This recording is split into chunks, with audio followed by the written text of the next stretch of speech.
Today's Maya Angelou poem is titled, Life Doesn't Frighten Me. Shadows on the wall, noises down the hall, life doesn't frighten me at all. Bad dogs barking loud, big ghosts in a cloud, life doesn't frighten me at all. Mean old Mother Goose, lions on the loose, they don't frighten me at all. Dragons breathing flame on my counterpane, that doesn't frighten me at all. I go boo, make them shoo. I make fun, way they run. I won't cry, so they fly. I just smile, they go wild. Life doesn't frighten me at all. Tough guys in a fight, all alone at night. Life doesn't frighten me at all. Panthers in the park, strangers in the dark. No, they don't frighten me at all. That new classroom where boys all pull my hair, kissy little girls with their hair in curls, they don't frighten me at all. Boys, don't show me frogs and snakes and listen for my scream. If I'm afraid at all, it's only in my dreams. I've got a magic charm that I keep up my sleeve. I can walk the ocean floor and never have to breathe. Life doesn't frighten me at all. Not at all. Not at all. Life doesn't frighten me at all.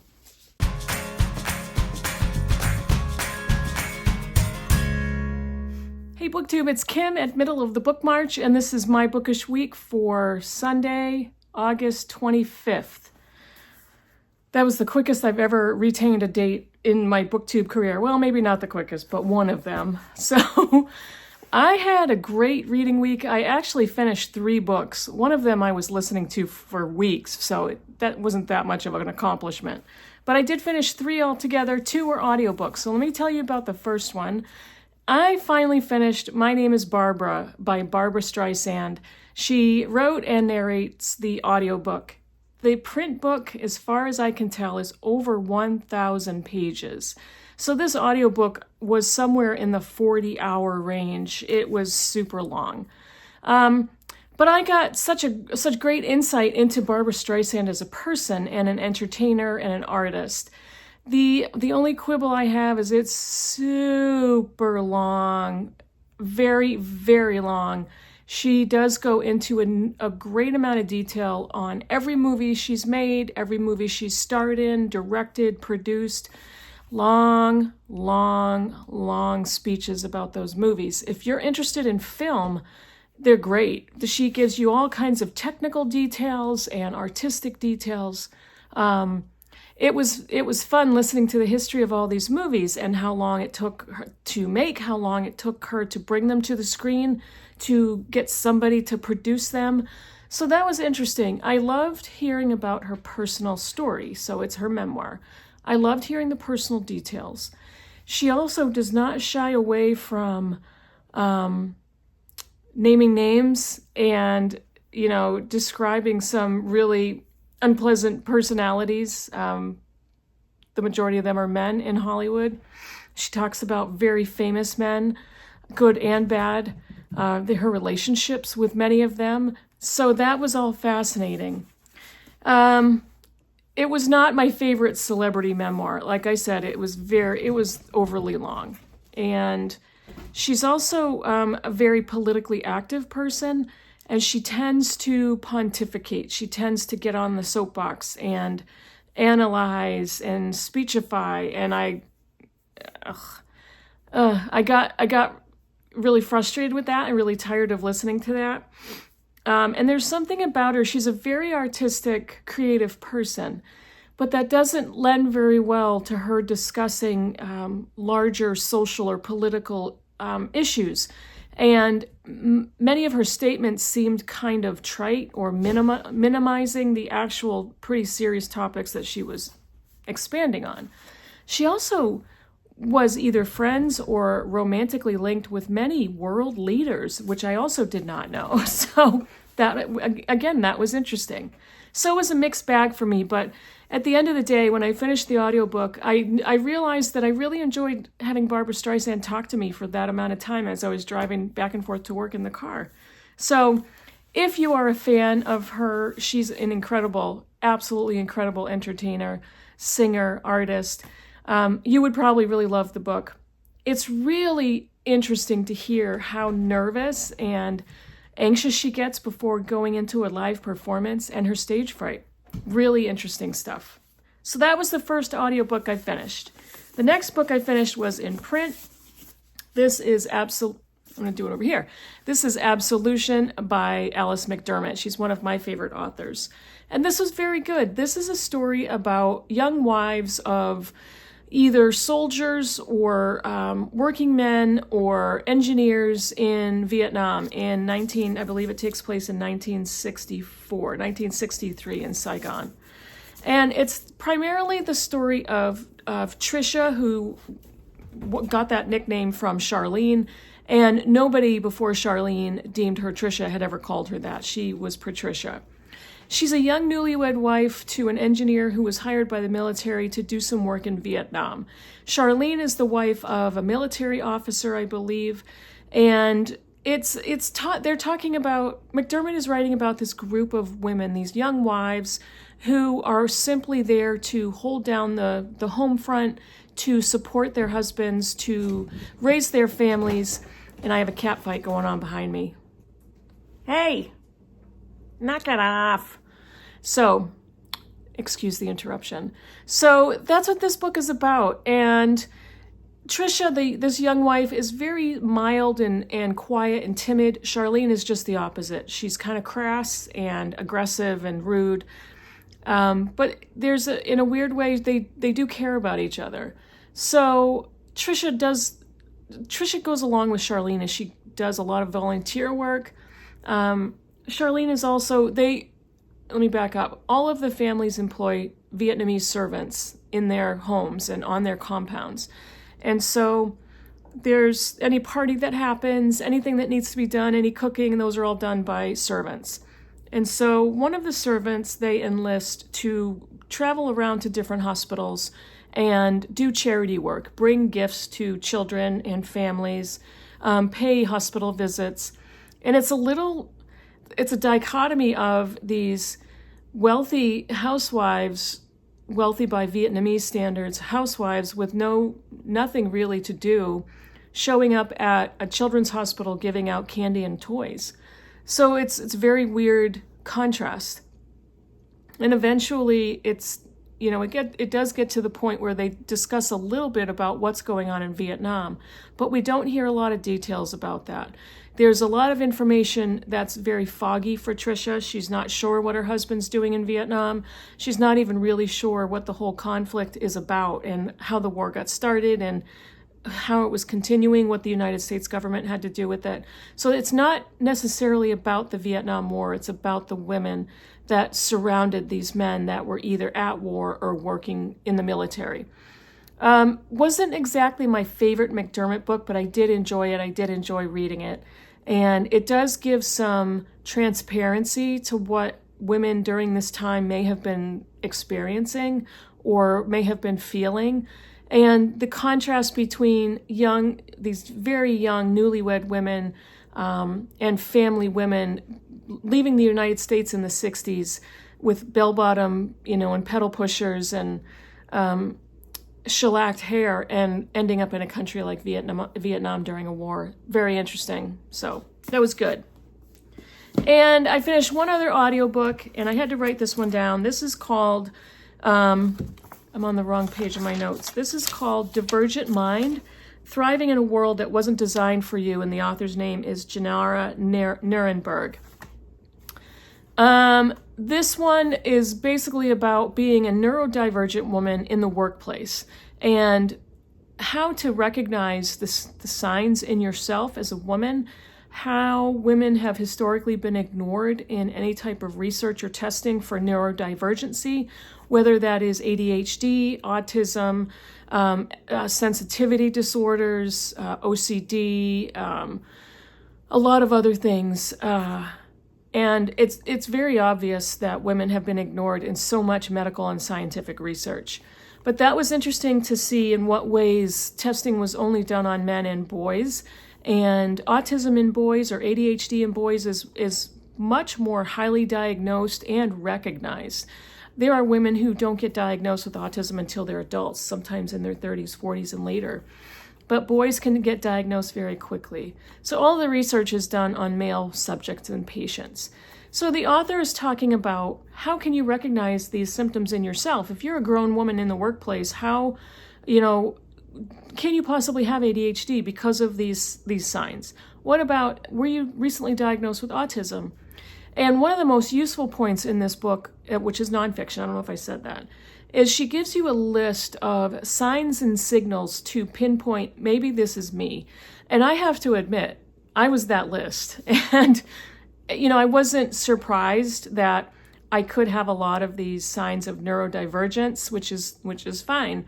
My youngest daughter has high functioning autism, which was called Asperger's, but you wouldn't know that when talking to her until we got into a social situation.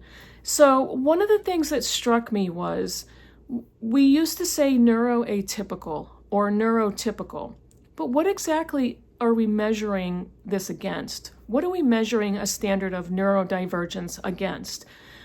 Because there's so much, the numbers of diagnoses are so much higher than they've ever been.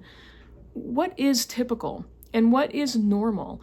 And why are we comparing? And what are we saying when we say somebody has an autism disorder or hyperactivity disorder? All those former names for any of these conditions or any of these states of being. Why does it matter if somebody is typical or atypical? The times that it does matter is when a child is young and they are diagnosed with autism to a point where they may be nonverbal or they may be non-functioning. There's where a child at that age can benefit from early behavioral therapy and assisted therapy and that type of thing. But if you're a grown woman in the workplace and you're labeled as neurodivergent or neuroatypical, why do we measure that? And how do you thrive in the workplace? How do you thrive in your life? Are you comfortable functioning the way you are? Are you accepting of yourself? So that part of the book was really effective. The rest of it, not so much. She tended to jump around, which was understandable because this author I believe, has ADHD and possibly autism. So I could understand that. But towards the end of the book, this was a book written for usually straight white women who have a certain level of privilege where they are working in typically white-collar jobs, usually have health benefits, usually end up in jobs like in IT or medicine or academia, and it doesn't really recognize other races or sexualities of women or life experiences of women who may not have college degrees, that don't have a choice but to work 2-3 jobs and low-paying jobs. So it's very blindsided about who the book is addressing. So mixed bag on this one, and I think a lot of the reviews on Goodreads that I read and online are similar to what I thought about it. So those are the 3 books I finished last week. I am currently reading one book. I started to listen to Daniel Deronda on audio, but that's, again, a super long book. It would have taken me weeks, and I honestly want to reread that in print. So I did not continue with that one. I am currently reading one book, which I'm enjoying. I'm enjoying concentrating on one book, and I thought, let's just see how this goes. It's a very propulsive read. This is All the Colors of the Dark by Chris Whitaker. This is a literary thriller mystery, so I'm coming upon halfway, and I will most likely be more than halfway by the time you see this video. And I have a little something I wanted to chat with you about related to books. So I actually have a couple little things to chat with you about books. There are 3 booktubers who I want to shout out. These are 3 booktubers who have less than 1,000 subscribers, and I want to keep doing this more and more. The first one is Rene of Beyond Books, and she has 576 subscribers.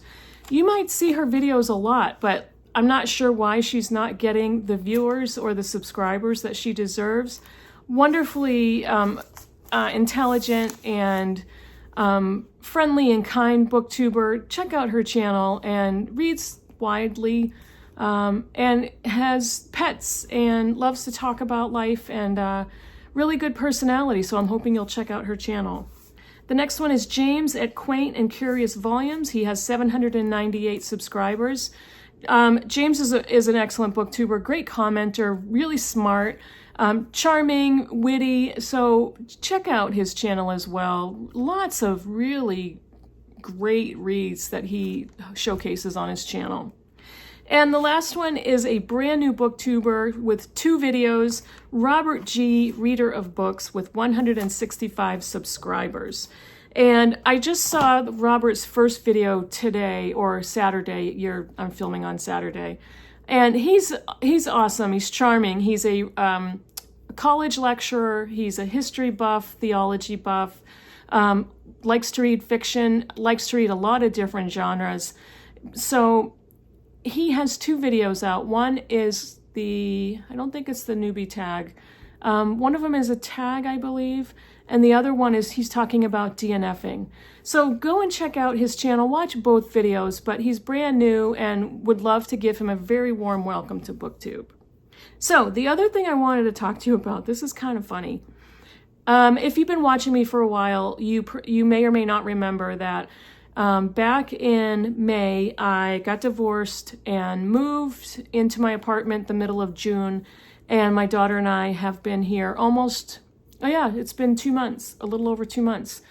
In that process, I unhauled probably half of my library, mostly donated. Some books I left with my ex-husband because he chose to keep them, which was fine.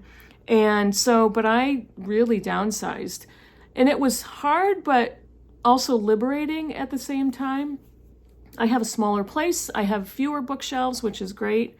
I love how I set them up. I will give you a tour sometime soon, once my place is a little cleaner and more organized. But I will be doing that. So because I unhauled a bunch of books, I have space. So my question to you is, do you ever buy back books that you have unhauled or given away, or just wanted to get them back into your library? And my answer is yes, I have done that, and I did that this past week because one book I bought online and it was at a discount, but the other 3, I have a discount store close to me, and they have a little section with a bunch of books, and sometimes they have some really great titles. So 1 book I ordered online and 3 I got at the discount store. I just wanted to quickly show them to you. After listening to Barbra Streisand's audiobook, I want to go back and watch a few of those, rewatch some of those movies. And I watched The Prince of Tides last week. I've watched it several times. But then I went and bought the book that I used to own many years ago, and I love this book, so I want to reread it. And I actually really like this paperback copy. It's pretty hefty, so I did rebuy that. These are 3 books that were in my discount store for a couple of dollars each. This one is going to be unusual because I did read this book and I didn't love it. So I wanted to read it again to see if my mind changed. And I think it's because I want to love it. This is Red Clocks from Lenny Zumas, and this is Welcome to America. Abortion is illegal, in vitro fertilization is banned, and the Personhood Amendment grants rights of life, liberty, and property to every embryo. How timely is this? So I do want to reread this to see if my mind has changed. This one, honestly, I've heard so many good reviews of this book, and I owned it years ago and just never read it. And I thought, for $2, I'm going to try it. This is Jamie Ford, Love and Other Consolation Prizes. What is this one about? It's for 12-year-old, this is Seattle's epic 1909 World's Fair. For 12-year-old Ernest Young, a charity student at a boarding school, a chance to go to the World's Fair feels like a gift. But only once he's there, amid the exotic exhibits, fireworks, and Ferris wheels, does he discover that he is the one who is actually the prize. The half-Chinese orphan is astounded to learn he will be raffled off, a healthy boy to a good home. So, historical fiction, which is not usually a fiction genre that I am drawn to, but yeah, I wanted to read it.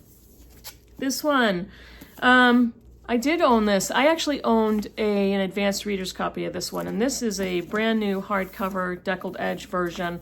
And I thought for a couple bucks, I'm going to rebuy it. This is The Confessions of Frankie Langton by Sara Collins.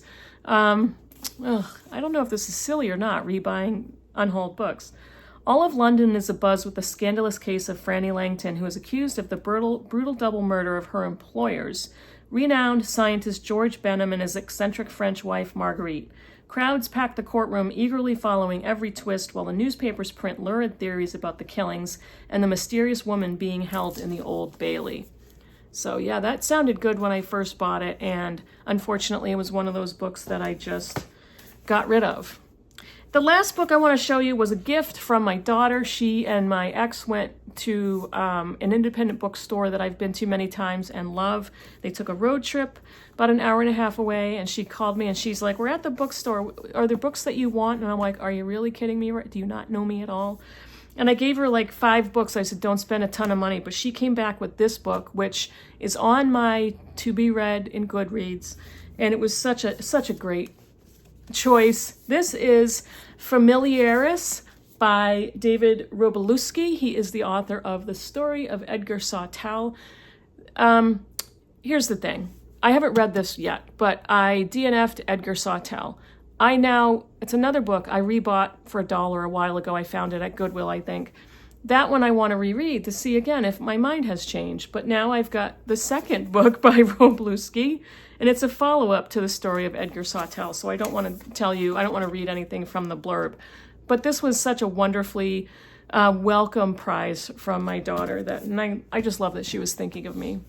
So that is it for my Bookish Week this week. Let me know in the comments below what you think of any of the books I showed you. Please, please, please go and check out the 3 booktubers who I shouted out. They are all wonderful people. And thank you for watching. I'll see you all in the next video. Bye, everybody.